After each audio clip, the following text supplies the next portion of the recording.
Asalaamu calaykum waraxmatullaahi wabarakaatuhu. Waa mar kale iyo casharadii aqoonkaal.com ee ku saabsanaa barnaamijka Open Office ee xisaabeedka. Haddaba casharkan maanta waxaan ku baran doonaa qaabka loo nidaamiyo safxadda wax lagu qorayo ee barnaamijka Open Office. Tusaale ahaan hadda markaa u jeedid waxa barnaamijku ka kooban yahay dhowr xaashiyood oo wax lagu qorto sida xaashida koowaad, xaashida labaad, xaashida saddexaad. Waxaa laga bedeli karaa magacyada, waxaa loo kala hormarin karaa in sidii la doono. arrintaas muhiimad weyn ayay u leedahay hab xisaabeedka marka la xisaabta loo adeegsanayo barnaamijka Open Office. Tusaale ahaan waxaa leedahay dukaanka dharka, dukaanka cuntada iyo maqaaxi. marka saddexdii waxaa rabtaa inaad mid walba u samaysid safxad gaar ah kadibna aad isku dirto hadhow xisaabtii guud oo sanadka dhanba. waxaa laga yaabaa marka inaad wax u kala samaysid sida dukaanka dharka, dukaanka cuntada iyo maqaaxida oo mid walba aad magac gaar u bixisid. xaashida koowaad haddii la rabo in magaca laga bedelo waxaa lagu gujinayaa dhanka midig ee hagaha ama right click. markaas waxaa laga bedeli karaa magacii. waxaa la dhihi karaa rename sheet. waxaa u bixisay dukaan ama dhar oo kaleeto waa u bixisay magac halkaa ka yeelanaya. marka sidaasoo kaleeto mid kalabaad baa uga bedeli kartaa. haddii aad rabto inaad xaashi kala gashatid oo meesha labada xaashida labaad iyo saddexaad dhexdooda mid kala geshid xaashi kale soo dhex gelisid waxaad leedahay meesha rabto inaad gelisid baad riixaysaa kadibna waxaad leedahay insert. markaas waxaad riixaysaa sheet. waxaa ku soo baxaya marka shaashad ay ku qoran tahay in la dhex gelin karo safxad cusub lasoo dhex gelin karo barnaamijka. magaca halka toos baa uga bedeli kartaa adigoo aanba macnaha isla gaarin inaad dhex gelisid ba magac ka bedeli kartaa. waxaad dhihi kartaa dukaanka dharka. waxaa inta badan habboon in loo bixiyo magac kooban taasoon macnihiisa gaalka arki doono. marka waxaa u bixisaa maqaaxi oo kaleeto oo maqaayad. marka wax riixdaa okay. sida ujeedid waxa weeyaan waxaa soo dhex gashay xaashidii. hadda waxba kuma qora laakiin marka wax lagu qoro ayaa macnaha inoo samayn doontaa. marka xaashida la rabo intii xaashiyooda la rabo ayaa lasoo gelin karaa. haddii la rabo in la kala hormariyo oo midaan maqaaxida ama maqaayadda laga hormariyo tan dharka waxaa hagaha ayaad ku qabanaysaa xaashida kadibna waa riixaysa ama jiidaysa. u fiirso waxaa arkaysaa falaar. haddii xagga loo kaxayo falaarta waxaa kasoo baxaysaa meesha kasoo baxdoon bay xaashida gelaysaa. laba falaarood baa laba dhinac kala gelaya bartaas ku beegmaysa. marka tusaale ahaan waxaan gelaynaa hore. marka waa kala hormartay. tan dharka haddaan gadaal marinayno waa jiidaynaa meeshaas gelaysaa. haddii xaanshiyu kaa qarsoomaan meeshaana kasoo saaraysaa oo falaarta dhinacana ayaa kasoo saaraysaa ama tanaa fidinaysaa meeshaan ayaa jiidaysaa dhinaca u jiidaysaa si halka boos kaaga soo baxo. haddaba si aan u adeegsano habkaan soo baranay ee magaca laga bedeli karo xaanshida waxaan ka soo qaadanaynaa inaan leenahay dukaan. dukaanku wuxuu ka kooban yahay 3 qaybood oo ah maqaayad, dukaanka dharka iyo dukaanka cuntada. mid walba marka waxaan u bixinaynaa magacii ku habboonaa.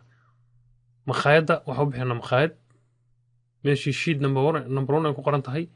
right click ku samee ama dhinaca midig ee hagaha ku guji kadibna ka bedel magaca ama rename ku samee. waxaan u bixinay maqaaxi ama maqaayad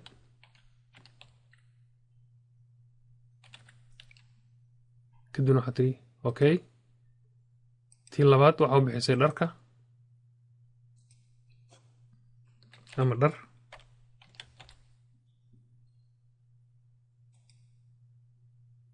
kii saddexaadna waxaa u bixisay cunto.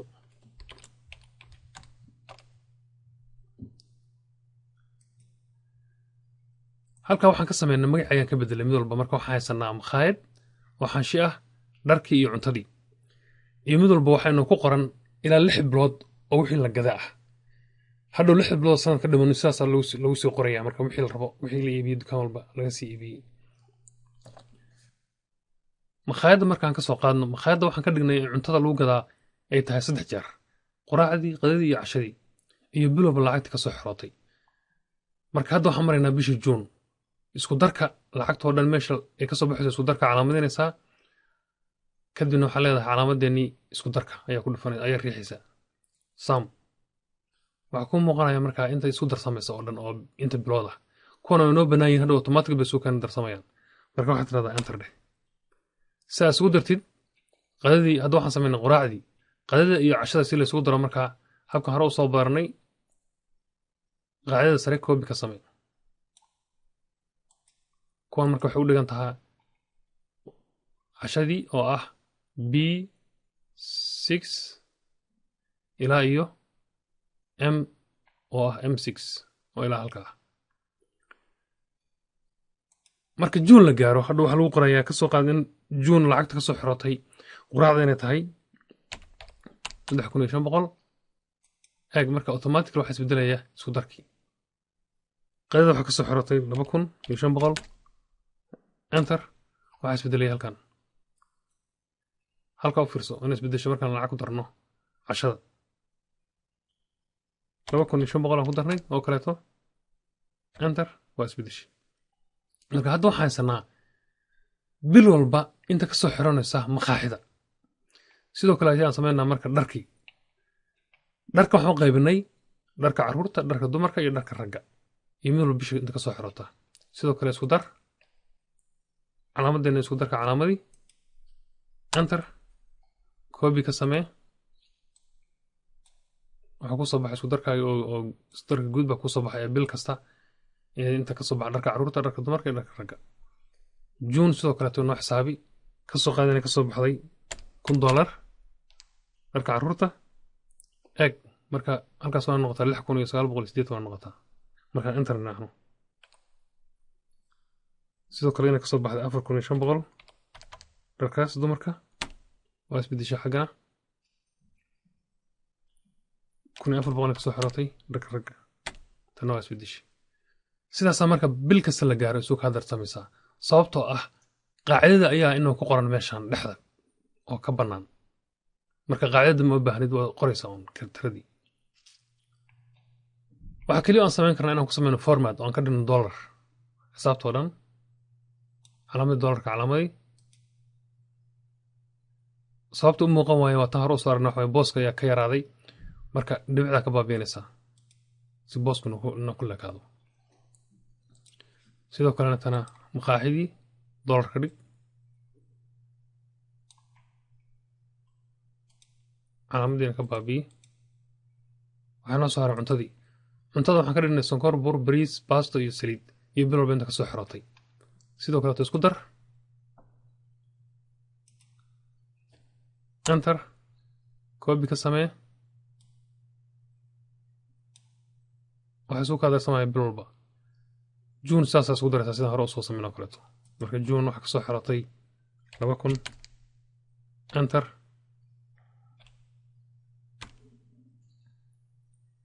صدح كن انتر وفرز حسابنا سوف بدلين كل افركن شن بغل انتر شن كن صدح بغل انتر لو كستيد بغل يا فرتن انتر كوانا وسوكها بدلين سيدو كلا تخلق دولار علامة دولار علامة دي دبعة كبابي سجود كله كاتو hadda marka waxaa noo yaala meeshaas 3 dukaan ama 2 dukaan iyo maqaaxidii oo mid walba xisaabtiisa isku darkaa inoo taala bil walba marka waxaan sameeynaa xaashi ka wada dhaxaysa oo dhammaantood hal meel isugu yimaadaan oo marka lagu bedelo sonkorta bisha la iibiyo marka la bedelo automatically dhinacii isku darka guud uu isbedelayo sida u sameeynaa santaa u sameeyno xaashi siyaada inoo ku dar waa naqanaa sida xaashi loo soo geliyo barta xaashi soo gelinaysa calaamadii ugu horeysa kadibna waxaad tiraahdaa right click ku samee right click meeshaas waxaad tiraahdaa insert sheet before macnaa meesha kasoo horgeyso ka hor baan gelinaynaa maqaayadda horteedaan gelinaynaa macnaa xaashida cusub waxaana u bixisaa isku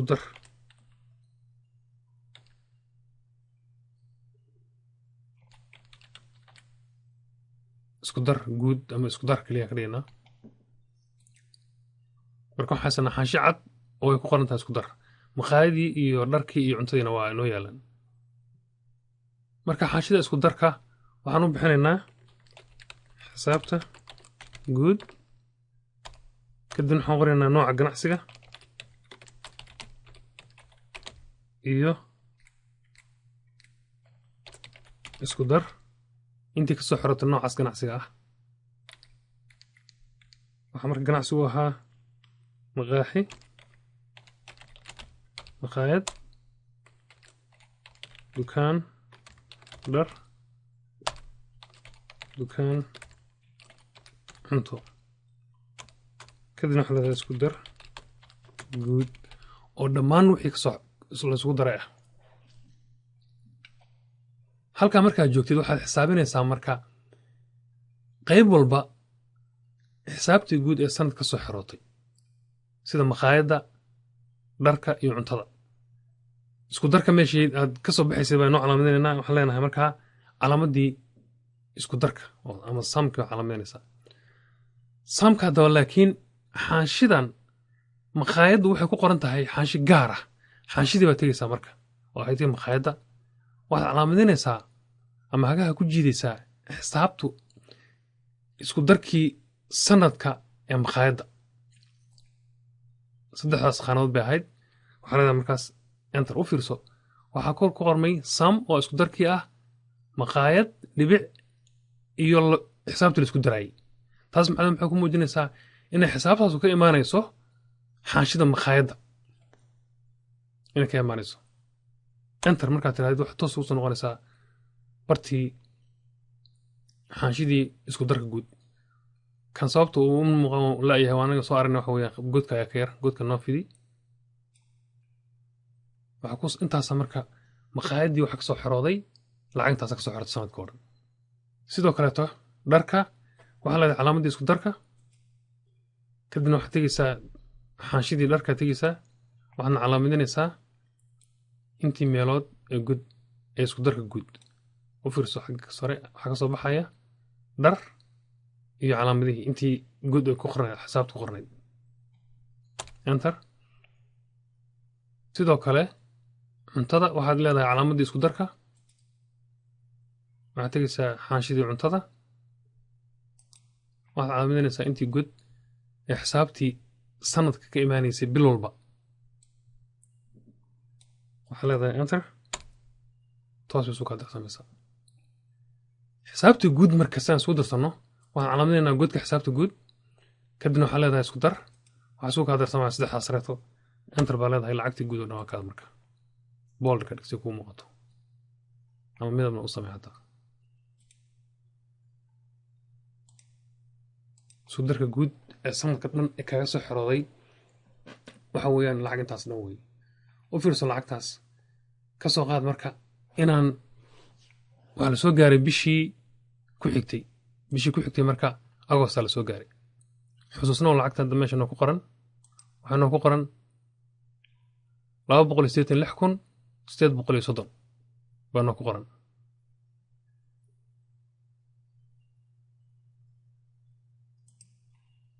agostaa la soo gaaray agosta waxaa ka soo qaada marka inay 1,200 aan iibinay enter 2,500 enter iyo cashadii oo ah 5,000 kuwana markay isbedelaan automatically kuwana markay isbedelaan waxaa isbedelaya xisaabtii guud waatan xisaabtii guud waa isbedeshay halkaas waxaa kaga soo baxay sida u sahlan tahay in qayb walba oo ganacsiga ka mid ah loo samayn karo xaansho gooni ah arrintaas oo ku sahlaysa nidaamkii uu kala socdo xisaabta ku fududeynaysa isla mar ahaantaana sahlaysa inaad wax walba u aragtid si fudud isku darkiina hal meel ku aragtid waxaan baran doonaa sida sikada loo xisaabiyo marka waxaa ka soo qaada inaad leedahay 5 dukaan ama dukaanka ku gado 5-6 shay oo kala duwan mid walba u samaysa xaansho gooniya kadibna lacagtii guud ay kugu soo baxdo kadibna taas kada ka bixisid maanta halka ayaan ku joojinaynaa casharka wabillahi tawfiiq wasalaamu calaykum waraxmatullahi wabarakaatu